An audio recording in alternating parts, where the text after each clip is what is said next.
Lessons from Paris. How to transform cities worldwide.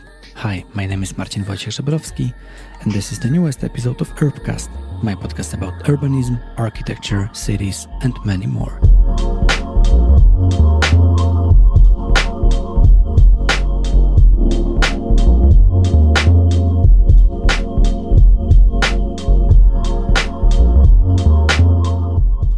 Hi, and welcome to the newest episode of Urbcast. This episode is brought to you in a collaboration with Urban Future, which is the most important conference for experts, politicians, entrepreneurs, and leaders making cities sustainable. Hosted in a different city each year, this year in Stuttgart, where thousands of city changers from all over the world share how they create transformation and which mistakes are made, accelerating change and successfully shaping the future of our cities. Today, I have a huge pleasure talking to Hélène Chartier, the Director of Urban Planning and Design at C40. C40 Cities Climate Leadership Group is a group of 96 cities around the world that represent 1/12 of the world's population and 1/4 of the global economy. Created and led by cities, C40 is focusing on fighting the climate crisis and driving urban action that reduces the greenhouse gas emission and climate risks, while increasing the health, well-being, and economic opportunities of urban residents. Hélène works with urban planning and design, where she helps cities accelerate sustainable and resilient urban planning policies and design practices. Today, we are discussing the changes that happen in Paris, because Hélène was also advising to the current mayor, Anne Hidalgo, and how those transformations influence Paris and its image outside the city, how it influenced and inspired other cities to also join the green agenda, and how can we spread the news to more cities. We discuss about some controversies around the things like 15-minute cities and what is the role of urban design, but also architects in changing cities to more climate-friendly and more healthy. These are only some of the topics we've covered during the discussion, and I can't wait for you to listen to it. So let's start, and welcome to the talk with Hélène.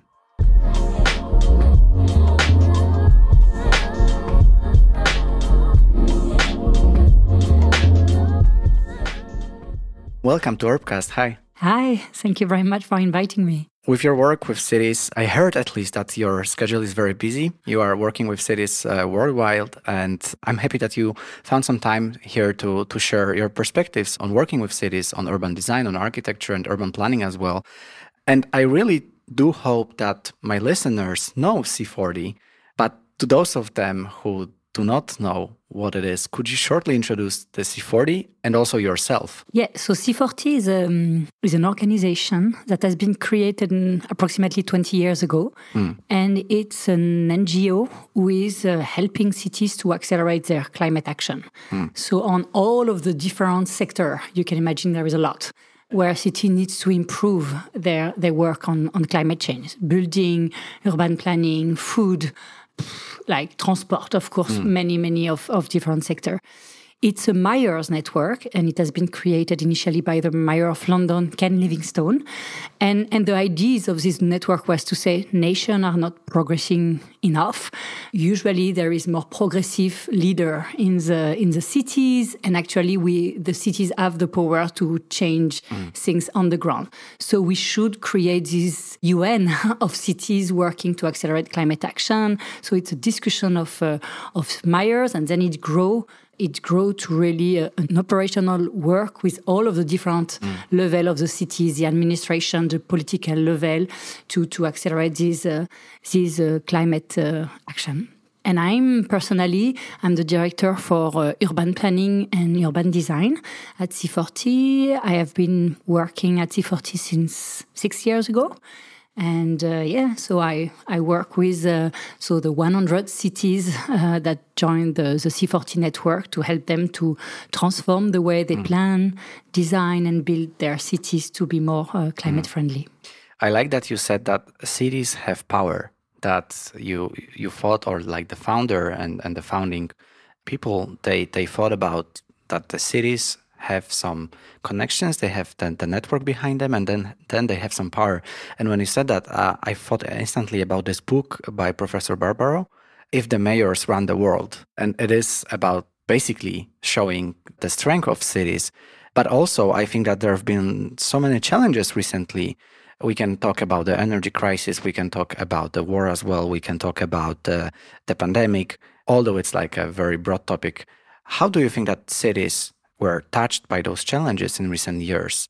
Do you think that they lost some of the power they had, or maybe they gained even more power? I think we should not oppose nation and cities, but I think most of the challenges that happen in nation one are happening even more deeply in cities. And I think mayors, the way most of the city work, have operational work. So, for example, if you take the refugee crisis, most of the refugees arrive in cities actually. And this is, where you need to accommodate the schools, will include these new kids, find housing. So it's very practical. And now we know on climate change, we also need to go from the theoretical discussion to something very concrete on the ground action. And that's where really I think mayors have a leading role. I also think that for many reasons, you have this more progressive leadership in cities. So sometimes, and I can give many examples in the US, in Europe, where you have these more conservative nation leaders, not always the case, but it's happened, where are maybe less keen to accelerate their climate action, but you have cities leaders where are really conscious of their power and their responsibility to act. In France, where I come from, it's very clear. You have really this new generation of green mayors that are, I think, really paving the way from the way we need to transform our life for a more sustainable way of living. I think that's the great thread to follow with France and Paris especially, because you've been working closely with Anne Hidalgo, transforming Paris.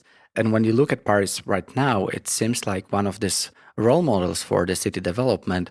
But do you think, what were the ingredients of this ongoing transformation in Paris, in your opinion? I think first we had a form of continuity, which is very important. We have the mayor of Paris, Anne Hidalgo, now. Before Anne Hidalgo, we had Bertrand Delanoë, and Anne Hidalgo was vice mayor when. So there is a form since already now 10, 15 years, there is this continuity of action, the same vision that is driving their action. I think this is very important. So they have pushed very important agenda, social and ecological agenda. And sometimes it was complicated. The key agenda that probably the people know more in Paris is probably around this 15-minute city concept, transformation of mobility habits of the people. And believe me, I was working as an advisor of Anne Hidalgo. It is a political fight. We need to explain to the citizen why it is important and how this could improve their quality of life. So you need this vision and you also need the continuity in action. And I think progressively, people in Paris has really see the added value of these ecological transformation. Just one very quick specific example. For example, in the 60s, Paris has no mayor. In the 60s, the city of Paris was run by the state, by the nation, which is quite. And the nation decided that, like everywhere, that cars became the main goal of the way we were designing public space and cities. So they decide to create highway in the middle of the cities along the Seine River, which today we all think it's absolutely terrible. Probably the most beautiful place in Paris was crossed by two main highway. And but people get used to it and were using it. And when Anne Hidalgo and Bertrand Delanoë before Anne Hidalgo decide that we need to change that because we need to accelerate climate action, but because also we want to give back this beautiful space to the Parisian. Paris is the denser cities of Europe, so they also people need to breathe, to go outside, to enjoy the living room of the neighborhood, which is the public space. So she decided to transform these two highways to a place where people can have cafe, can walk, exercise, discuss, meet friends, everything. It has been a terrible political fight. And she has been attacked from cars lobbying, but also, sincere citizens were scared about the transformations they need to know. And believe me, all of the political spectrum were against her. Now she managed to do it, and nobody is contesting that it was the right way. And let's see who will be the mayors in the next generation, but I can bet that nobody will never reverse that, because it was history. It was logical decision, and Parisians love it, tourists love it, everyone love it. So it's, you need mayors who have the gut, if I can say, the courage also to pave the way, to show, but also to find the good narrative. And that's why, for example, Anne Hidalgo, between her first mandate and her second mandate, I transformed a little bit the narrative thanks to the work with Carlos Moreno and everything. First, she started to say, we need to do it for climate change, we need to do it for air pollution, but for the daily life of people, sometimes it's a little bit disconnected from their life. But with the concept of the 15-minute city, with the concept of we need to create more, livability, you need to be able also to enjoy a public space that, where your kids can play. And another example is that now they have decided to remove 50% of the parking space in the public space to transform it to other use, terrace, green space. And they use a number that I think very interesting. They say, if we remove 50% of the parking place, we can create 6 times Le Jardin du Luxembourg, which is one of the main gardens of Paris. So it's also not just showing, the pressure on the people, but showing them what they will win and how we can create a more livable cities. And I think that this narrative and her courage has made a difference.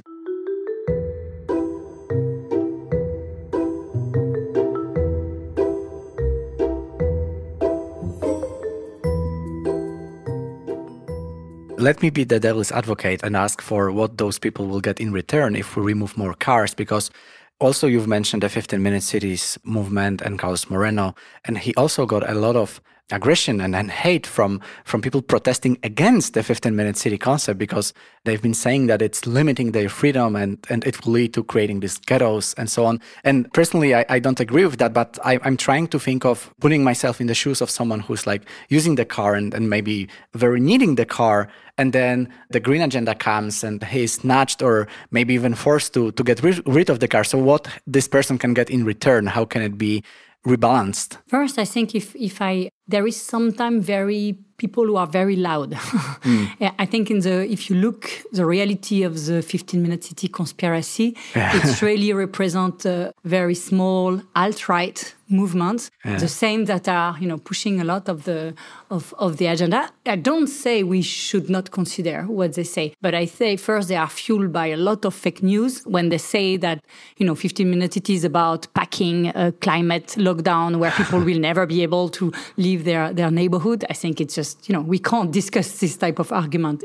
No Myers has never discussed about packing people in a neighborhood and they are not allowed to leave their neighborhood. So we should not discuss with people who have this type of argument. But there is also powerful lobby, let's be honest, who are fueling this type of thing. But let's consider, sincere people who are scared. I think what they win is, at least the Parisian, and it's not easy everywhere, but again, Paris is quite dense, is very dense. Paris has probably one of the most efficient public transport system in the world. Everyone in Paris has access to a 5-minute walk to a subway station, a bus and tramway and everything. So there is, the urban fabric is ready to this kind of transformation. And I think, again, changing the way you live, it's complicated. And I can speak for myself, before, 20 years ago, parking was free. I was 20, I was using my cars in Paris. You say, and me, I was not a old person or someone who need car. There is people who need, but I was definitely not the type of person who was needing. But it was easy, free space, so you just do it.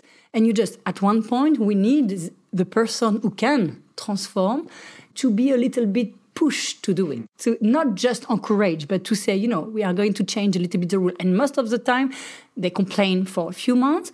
And then actually they realize that, it's not so terrible to use public transport to on a bar. Second, I think we needed also some infrastructure. You come from Copenhagen. Paris is not Copenhagen.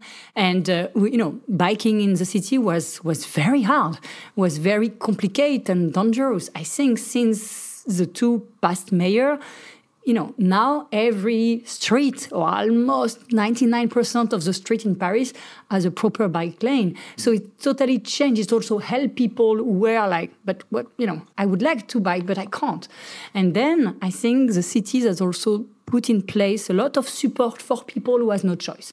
So, for example, small business who need a plumber or something like that, who need their cars to transport their material, or someone with difficulties to move. And so there is specific. So I think what is important is to have a vision to what, and then, of course, to adjust, to discuss with the people, to say, okay, how we recognize your specific situation, and we will work with you to find a solution. And I think this approach, pragmatical approach, is also very important to recognize the variety of need in the city. By the beauty of the city is that we have plenty of different people, and we need to accommodate.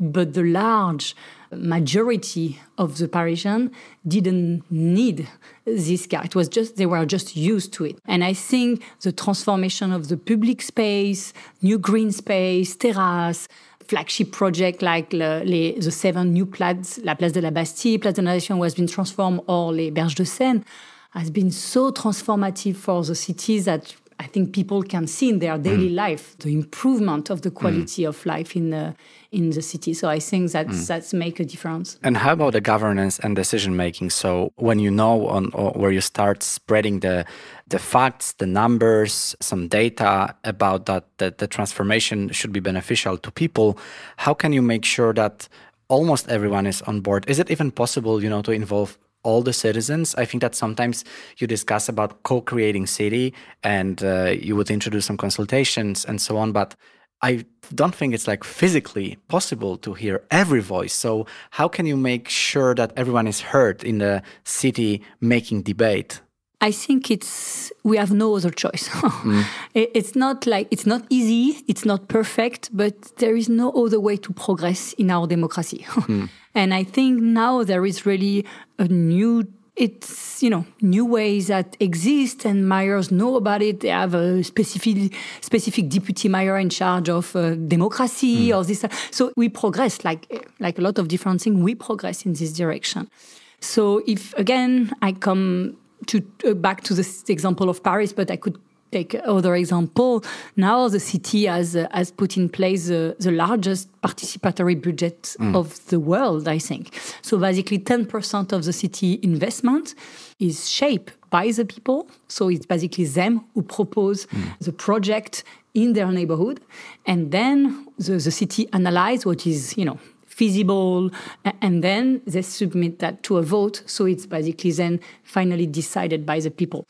This is a concrete example. Then, if I come back to the project I was mentioning, the highway in the Berges de Seine, this one, for example, of course, we needed this consultation. And I want to say, again, we learned from our failure. When I was working with Anne Hidalgo, I think maybe one of the things could have been improved, and she has improved, and her team has improved that. It's also how this is impacting the other cities around Paris. So first, we have this vision. We needed to transform Paris, who was much more polluted than the metropolitan area and other. But of course, the closing the highway was also impacting the cities outside. So this discussion started, and it was necessary with the other mayors, with the citizens. So I think it's very important. And I really think that there is now plenty of way of doing it. The city has opened the Academy of the Climate, which is a place where everyone is welcome to come to organize a session about how we need to transform, our life and to focus with a lot of young people, actually. So that's there is plenty of initiative now happening just to empower people, not just to be there to contest, but also to empower them to be part of this ecological revolution, I would say.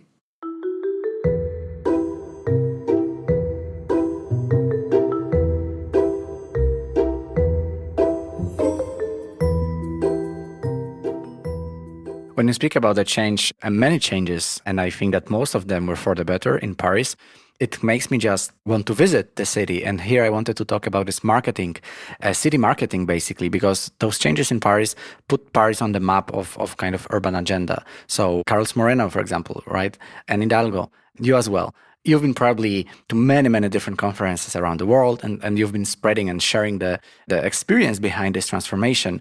How do you feel that the success behind this transformation influenced the city marketing in a way?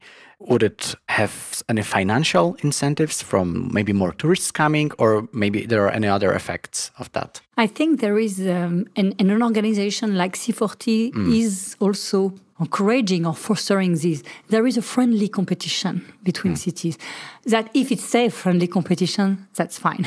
Yeah. So there is mayors, and for example, in the C40 network, we have this moment where the 100 cities, the mayor of Seoul, of Cape Town, of New York, of London, Paris, Bogota, discuss together and learn from each other. And they basically say, oh, that's very interesting. I will implement that in my cities. And at the end, we don't know where the idea come from. Was Paris inspired by Superblock? By Superblock, why inspired? Whatever. At the end, it's not very what matter. What matter is that we have this knowledge sharing, and that there is this, and we help the inspiring mayor to accelerate and to share what they have done so it can be mainstream. Again, I think as we face, the climate crisis, I think what we need is to move from innovative project to a mainstream approach. So what is important for us at C40 is really to help one good idea to be rolled out across the cities, or one good policies to be developed in another city. Of course, every specific regional context need to be taken into account and to adjust, but there is really this need of knowledge sharing, and I don't think at the end we should... I don't think it's a problem. And I don't think, maybe it was in the past, the competition is oriented on the number of tourists, because I think a lot of cities now are a little bit reluctant on this question, and also fighting Airbnb and other problems that come also with too many tourists. So I think there is really a competition of being, or make it the good. At least that's what we put, what we encourage. And I think it's, that's what matters at the end. I think you're right. The number of tourists visiting, maybe it's not the best benchmark, especially when we struggle with over-tourism in cities like Venice. Yeah. That was in a big dilemma whether to limit or completely forbid the big cruise ships, or to have them because they were bringing so much money to the city, right? So there are a lot of those dilemmas. And here also putting your C40 glasses, your C40 perspectives to this case, I was wondering if you could share some advice to people working with cities, mayors, but not only people. There are many people working in planning units, planning departments of the cities. If they would like to propose more green, eco-friendly, climate-friendly projects, how should they start? And also in terms of funding, how can they fight for the funds? Because I guess that it is it's a very complicated, right? When you look at the city budget, you have a lot of different needs. So how can they make a standpoint for having more funds for those projects? First, let me make the case for the importance of urban planning in climate action. Because sometimes when we discuss about climate and priority sector, we speak about building, we speak about transport, food, but we don't speak about urban planning. But urban planning is what will bring all of these different bricks together. And actually, a friend of mine was telling me, C40 has been helping all of these cities to develop their climate action plan, their strategy, aligned with the Paris Agreement. But she was telling me, okay, climate action plan is great, but it's a slideshow. Which is not true. But what she meant is that its intention, its goals, its objective, what we need is legally binding policies. And actually, there is many cities where the most legally binding documents is the urban planning rules, is where you can transform your building code, is where you can embedded adaptation solution, for example, and mainstream these solutions, not for one specific project, flagship project, innovative and shiny, but to do that across the cities. So I think it's very, very important. The second thing is that the IPCC report itself, so the group of leading experts on climate change, has pointed out urban planning as a very important tool to accelerate climate action. They say that if cities adopt a good urban planning today, we could cut GHG emission by approximately 25% by 2050. So it's huge. And for example, in the US, there was a study from Berkeley, the Californian university, who shows that in the US, and especially in the American cities, the first climate action they should do is stop urban planning and urban regeneration and infill policy, which is about densification and diversification. So it's about transforming their urban planning model. So I think, and it's basically the first one, the top priority. So that's really, you are a key player. You are an urban planner in the cities, in a company. You are a key player on the climate crisis. The second thing is that I think there is, probably since the COVID and other, it's an exciting time. I think we have been suffering from a bad urban planning that has started basically after World War II. When, let's be honest, it has really like the car-oriented planning. When cars arrive in cities in the beginning of the past century, it has not only transformed the public space, we were mentioning that, but it has also changed totally the way we plan the cities. Why? Because it has changed our relationship to distance, to proximity. We didn't need any more amenities, or we didn't need any more, the mixed use, because we could drive quickly to this type of thing that we used to find next to where we live. So, this technology has, in a way, totally transformed the way we plan cities. We have created residential dormitory neighborhood, were separated from business district, were separated from commercial area, and all of them connected by transport system that were, in the best case scenario, public transport, in the worst case scenario, car. And we create this type of dormitory neighborhood, and I grew up there in exactly this type of bad urban planning. And it has created most of the problem we are facing today. Air pollution, GHG emission, consumption of natural land, because it fueled urban sprawl, but also quality of life challenge. Because, we had this dormitory neighborhood there were nothing to do there. And basically, except the central and wealthy area where you had the different components that make a city life desirable, you have other zones that were, not very desirable and quality of life, lack of amenity, long commute, and other. So we have created a model of city, a model of urbanization that is at the core of many of the problems the challenge cities are facing today. So we need to transform that, and I think we have never been so close to do it, because there is a global momentum around this discussion from the North American context, who, through the pandemic, are in a way forced to this discussion. Since the pandemic, cities like Portland, San Francisco has lost 30 to 40% of the people that were coming in the city centers. So they need to revitalize the city center. But the problem is that they create a city center that was so monofunctional that it's basically, and at the same time, they have no residential area where people want to stay, but there is nothing to do. So they totally think how they could transform the city of Vancouver. For example, in Canada, have developed their new urban planning model based on this idea of complete and walkable neighborhood everywhere.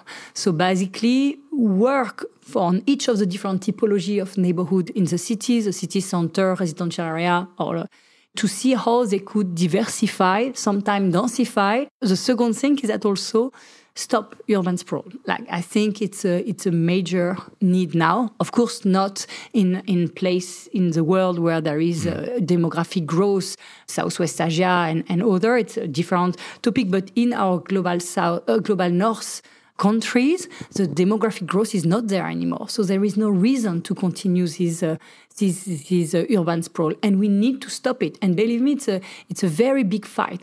And then I finish on this, but very important. In France, we have a new laws that the national government is trying to push. It's called net zero artificialization. And basically, it's just a matter to say, let's stop natural land consumption. So let's stop urban sprawl. And it's probably one of the laws that is facing the most lobby from developers, built environment sector, but also lobby from mayors who don't want to stop that. So this is really a topic that we need to discuss. And after the COVID, we had an explosion of individual housing and this type of thing. So we are in the middle of this contradiction.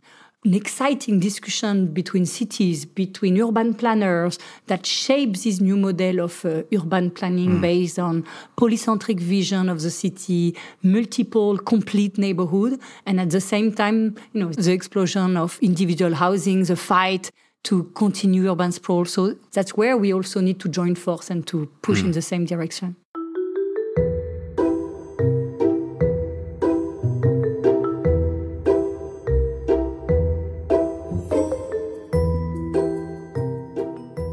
So closing the loop and coming back to the beginning and the urban design role. As I've mentioned to you, I'm urban designer by education, but I'm also working for Henning Larsen Architects, and we are also working with architecture projects, but landscape and urbanism master planning as well. And I was wondering what should be the role of architects and urban designers in all of that and different companies, because there is often that there is a city that is announcing a competition for a bigger plot, for a bigger land, for a master plan, for example. And how can architects contribute in the best possible way, and urban designers as well, and urban planners to make the cities healthier and more livable? I think, just echoing a little bit what I've said before, I think they need to embrace this revolution. Of course, they need to come with their own ideas, but this revolution of stopping the bad urban planning we have, that has rollover everywhere across the world. But, also, for example, I didn't mention, but I think in terms of climate adaptation, we know now, for example, that we need to embed nature in cities. We know that, nature is our best tool to fight extreme heat, to fight sometimes flooding. So we need to depave cities. We need to bring shade with trees. We need to bring throughout a green strategy everywhere on the building. So this is many cities are doing. So basically by embracing the key principle of a good urban planning, this vision of polycentric city, complete neighborhood, stopping greenfield development, including nature and cities, pushing for more social mixed with very different type of housing in different neighborhoods. That's also very important. We have now some neighborhood where it's all the same typology of housing. So all the same type of family and everything. Good neighborhood is not just about a mix of use. It's also a mix of people. All old people can stay. Or new students can also find housing in the neighborhood where they study. So all of this question is very important. And I think we need to join force. And then at the more micro level, if I can say, even from an architect at the building scale, there is the same. I think a lot of discussion happening. Now we have recognized the importance of embodied carbon, for example. That's something that 5 years, 10 years ago, nobody was talking about that. When we were saying net zero emission, we were just speaking about the operational emission that we use with heating, with electricities and other. Now we know that the construction itself is creating a lot of embodied emission and creating a big peak of emission each time we build, not over the lifetime of the building, but just at the beginning. So in this idea of we need to accelerate, to act fast, each time we build, we should really ask ourselves, is that really needed?